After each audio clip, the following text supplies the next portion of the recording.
wacky bits. Well, here it is, the Horus Heresy Book 2, Massacre. This ginormous tome is obviously not for the faint of heart. It's primarily details the rules for playing Warhammer 40k, quote unquote, games of Horus Heresy, which follows along in the footsteps of most of the events that took place during the Horus Heresy itself. It's a great book. It's rather large and obviously very collectible. It's got these little metal bookend pieces here and a very nice bookmark. High quality pages with foil stamped pages as well. Here's a quick look at the map of the universe according to the Emperor and I guess the 31st millennium there. Definitely changed a bit since in the fluff we know. Then we've got the forwards and things like that. Once we actually get into the contents here, you can kind of see some of the similarities and some of the differences between this book and the first book.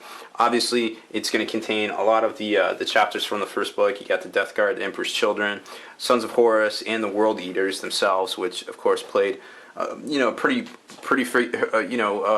frequently in the first book, where it was basically them calling themselves of their loyalist elements to go ahead and move forward with their grand designs.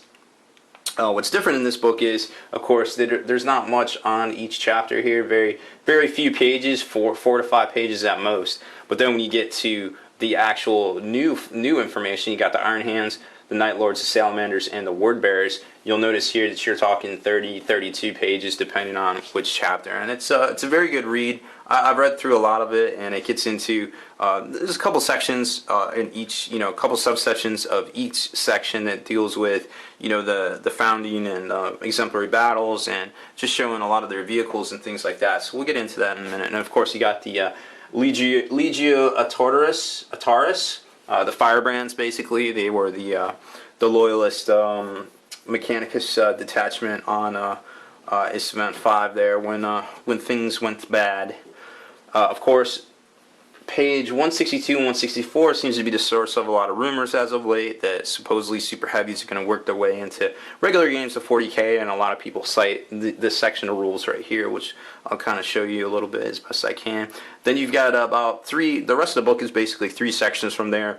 Battles in the Age of Darkness, Force Organization, chart reference, and things like that. And then they also kind of get into, before you actually hit and then you got the Massacre campaign, which, I mean, that's if you want to reenact it. But before you get to the actual army list, you've got the list edition and updates, which basically are new vehicles and things like that, like the Sicarian battle tank, or like the Tarantula gun, or just anything that's generalization that any of the chapters could take that would have at the time that isn't exactly Legio specific.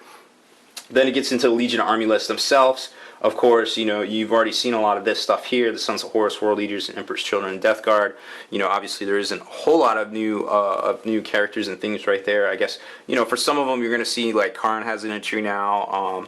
Malgor's the Twisted, of course, the equerry of Horus, and things like that. So you're going to start seeing some of the minor characters, but some of the major characters are going to appear over here. Obviously, the Primarchs themselves, Ferrus Manus, Conrad Kurz. Then you got Vulcan himself and Lorgar as well. And a very interesting read on all of them, of course. If you do pick this book up, I mean, those pages right there alone are just worth their weight in fluff gold. Then in the back, you get into the actual Legio Cybernetico, of course, the Adeptus Mechanicus, which goes into a lot of their different new models and things that will be coming out as well. So overall, and then you got your appendixes as well with super heavies and things like that. Overall, great book. It's obviously rather large, 186 voluminous pages. Again, high quality material. This book was printed in China, which is what it is. They seem to be doing that with a lot of the things now.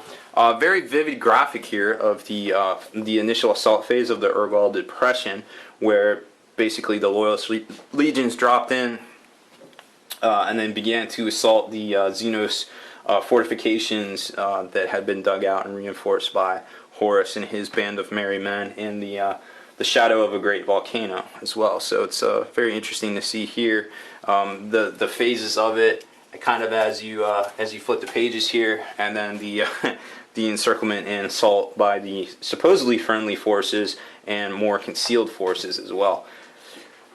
Then we get into the actual army sections. Let's see. Let's take a look at those. So you've got the normal, like I said, the normal four legions there, but not too much new on them. Then you get into the bigger sections where it actually gets into them for the first time, like the Iron Hands and things like that. The Iron Hands, obviously a very, very good read, very long read about them. The Night Lords. I actually somehow skipped this chapter or this section of the book. I don't know how I managed to forget about the Night Lords, but I greatly apologize for that. I don't have any good information on that.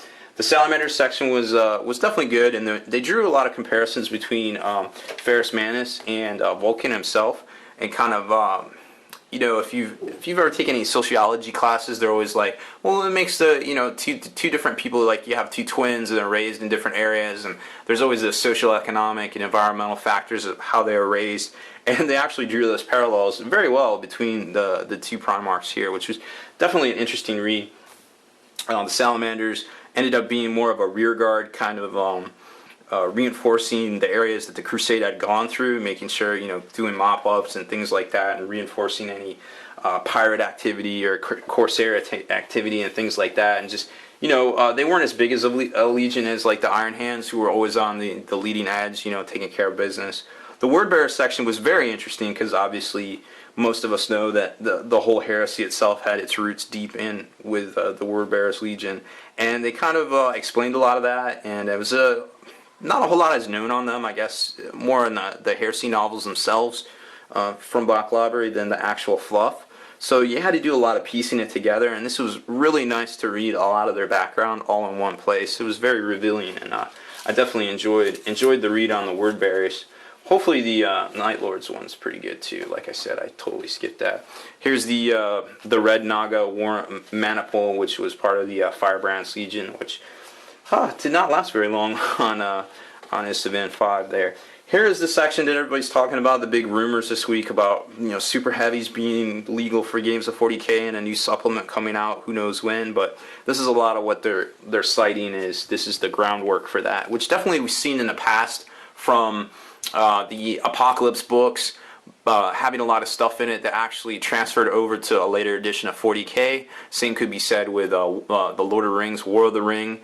Transferred a lot of those rules and things like that over to 8th edition fantasy. So you can always take some of these minor, I guess, game system rules and supplements and expansions, and if you see something new and interesting in here, chances are this is a test bed for it to kind of see how it works, and it usually ends up making its way into a normal game, which is very interesting to see this kind of thing here for fitting in super heavies in, you know, 3,000 point games or 2,000 point games. Now, obviously, Adepticon does it with their Gladiator tournament, but there's tons of restrictions, so it's going to be very interesting to see how this all plays out here in the near future.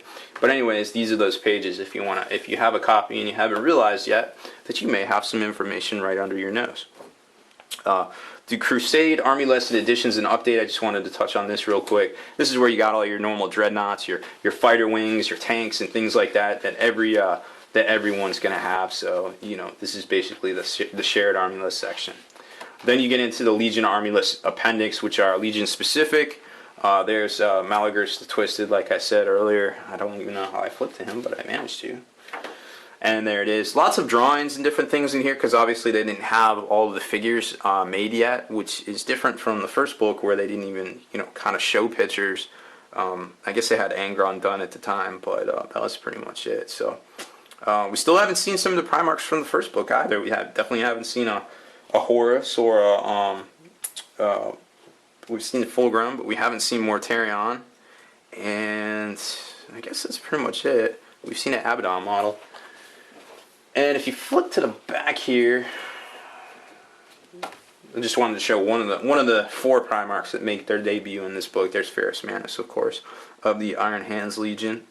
Very interesting artwork for all these guys in here. So that's pretty much it. I mean, obviously the army book, the army section is going to take up a whole lot of pages. It gets into a whole lot of different things. And there's a Rebus. So there's going to be a ton in here, and then it culminates in the whole, where is it, the appendix section, which is basically right here for the super heavies and different special rules like that. So about, you know, almost 300 pages here. You know, it's definitely a large tome, and weighs probably about 2 or 3 pounds just for this book alone. So definitely a good read, and I'm gonna try to go back and read up on the Night Lords, because I don't know how I skipped them. But that's pretty much it for this video. I hope you enjoyed my my little preview / review of the Horus Heresy Book 2 Massacre from Forge World. Spiky bits.